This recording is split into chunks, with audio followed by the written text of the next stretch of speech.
We are also very keen on ensuring that the big subject of gender is addressed as we go into the future. As a team, first we have undertaken that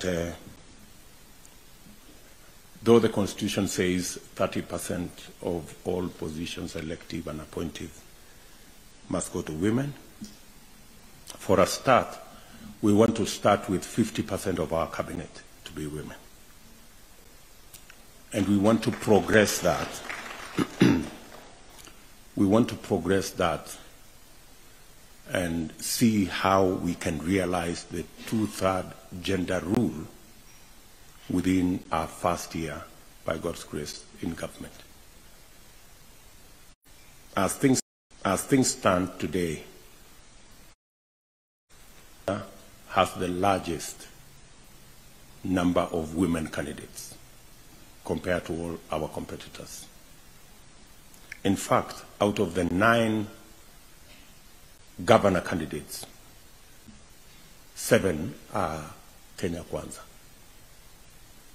And we believe out of the 7 candidates, we are more or less almost sure that 5 will be elected as governors. And we are working towards it. Because we do not want to pay lip service or play tokenism to the issue of gender, because we know its significance and we know the contribution our whole society can give.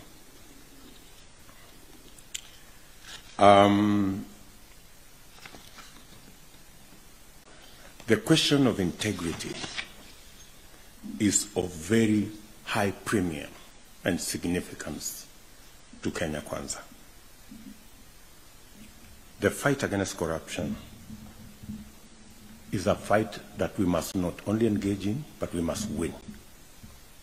It's the only way to the future. And I agree, for example, with the statements made by my boss yesterday, that corruption can be a big impediment to the development of a nation. We believe as Kenya Kwanza that the fight against corruption must be institutionalized and not personalized. It must be a fight against criminals from all shades. It must not be weaponized against your political opponents and the people you don't like, while protecting the corrupt who are your political allies, friends, or members of your family. We are very clear in our minds that institutionalizing the fight against corruption is building the capacities of the criminal justice system. And we are very clear as Kenya Kwanza that we need a financially independent judiciary. That's why we will operationalize the judiciary fund that will give resources to the judiciary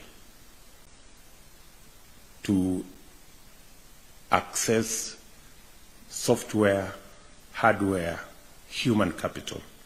As we talk, there is a huge gap of judges and magistrates that needs to be hired to expedite cases that now take anywhere between 5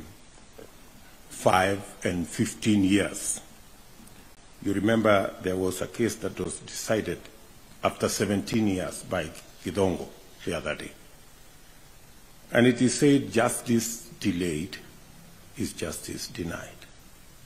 So our firm position as Kenya Kwanza is that the failure to fight corruption is when you undermine the institutions, the criminal justice system, by restricting their financial autonomy and by weaponizing the fight against corruption to be a fight against your political competitors. That is how, for example, the COVID billionaires escaped, because they were friends of the people who say they want to fight corruption. If the fight against corruption was left to the institutions, the COVID billionaires would be behind bars by now. And that's